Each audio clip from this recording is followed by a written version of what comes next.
Hello students, this is Chaitali Joshi. Today we are going to see the conventional and non-conventional sources of energy in India. Energy is one of the most important component of economic infrastructure. It is the basic input required to sustain the economic growth. There is direct relation between the level of economic development and per capita energy consumption. Simply speaking, more developed a country, higher is the per capita consumption of energy, and vice versa. India's per capita consumption of energy is only one eighth of the global average. This indicates that our country has low rate of per capita consumption of energy as compared to the other developed countries. Sources of energy. Now, what is mean by the source of energy? We need energy to perform various functions of life. The material that provide the requisite amount of energy is the source of energy.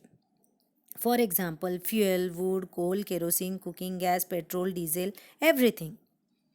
These sources are getting classified into the two terms: conventional sources of energy and non conventional sources of energy.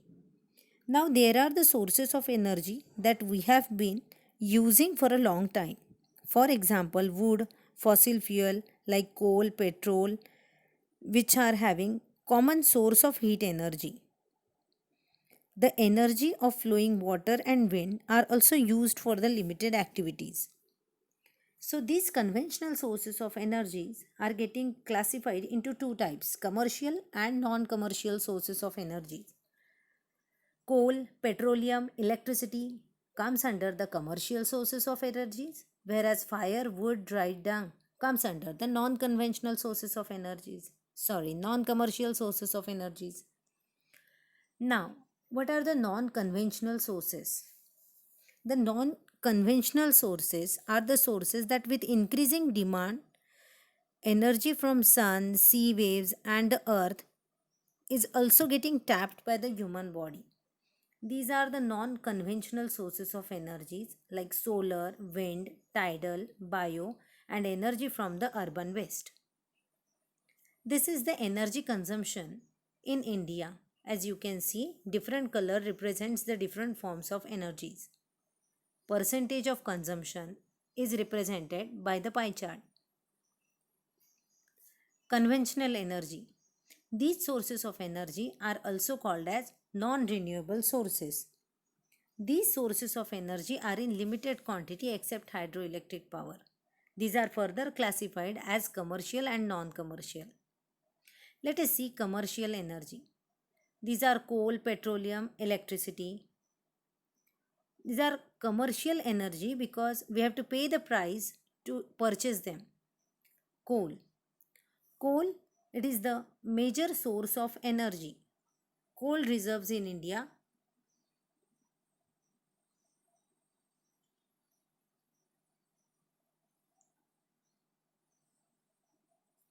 Coal is the most important source of energy. There are more than 1.5 lakh coal deposits in India in between 2005 and 6, and the annual production went up to 343 million tons. India is the fourth largest coal producing country, and the deposits are mostly found in Bihar, Orissa, Madhya Pradesh, and Bengal. Oil and natural gas. Today, oil is considered to be the liquid gold and one of the crucial source of energy in India and the world. Oil is mostly used in planes, automobiles, trains, and ships. It is mainly found in Assam, Gujarat, and Mumbai. The total production of oil in India was 0.3 million tons in 1950 to 51, which increased up to 32.4 million tons around 2000 and 2001. Electricity. Electricity is a common and popular source of energy. It is used in the commercial and the domestic purposes. It is used for lighting, cooking, air conditioning, and working of the electric appliances like TV, fridge, washing machine, and all. Electricity can be generated from, let us see few of them: nuclear power, thermal power, hydroelectric power. Now, what is the thermal power? Thermal power is generated at various power stations by means of oil and coal. It is a vital source of electric current, and its share in total capacity of nation around 2004 and 5 was 70%. Hydroelectric power. The hydroelectric power is produced by constructing dams above flowing rivers like Damodar Valley Project, Bhakra Nangal Project. The installed capacity of hydroelectric power was 587 around, it is megawatt, around 1950 to 51, and went up to 19,600 megawatt in 2004 and 5.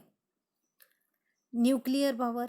The fuel used in the nuclear power plant is uranium, which costs less than the coal.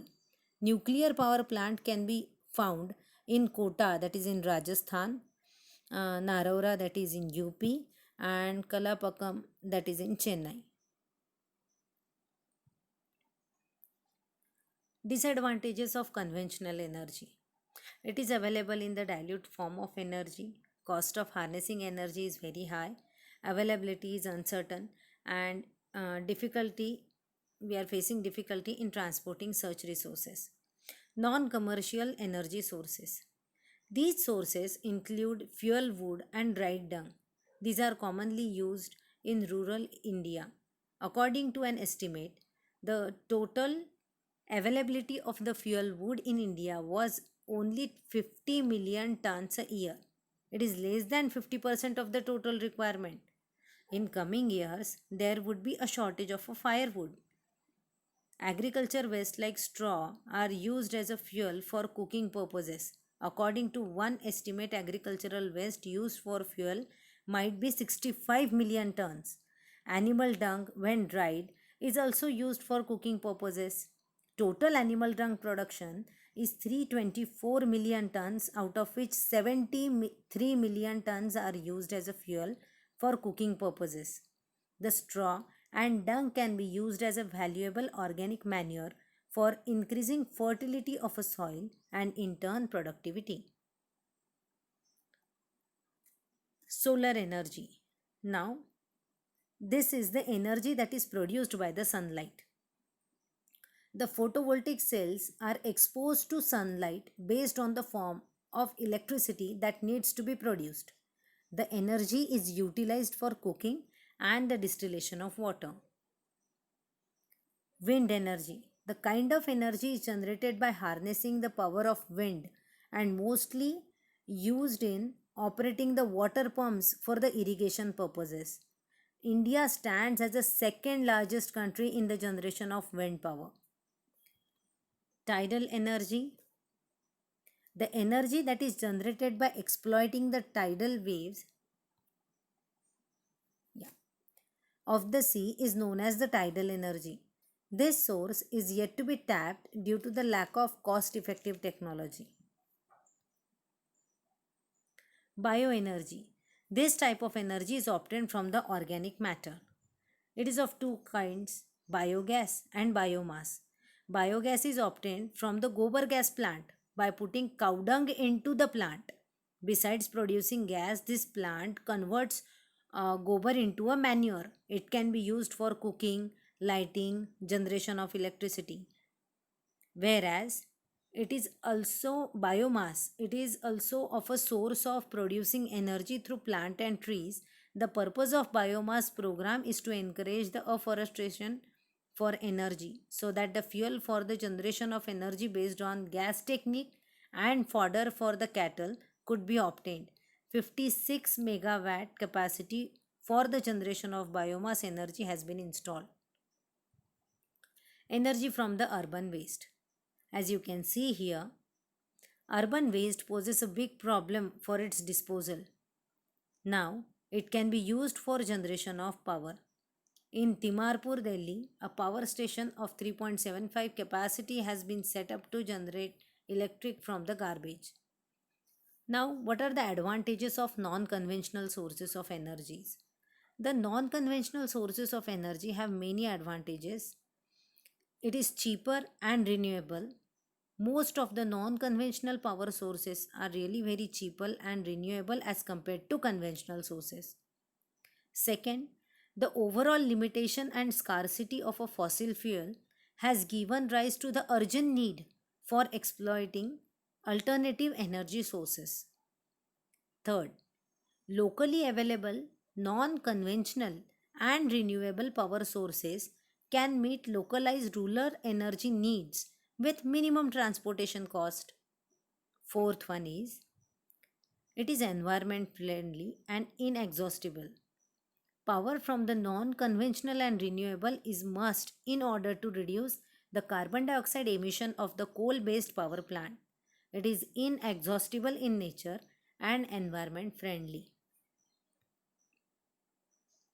Thank you.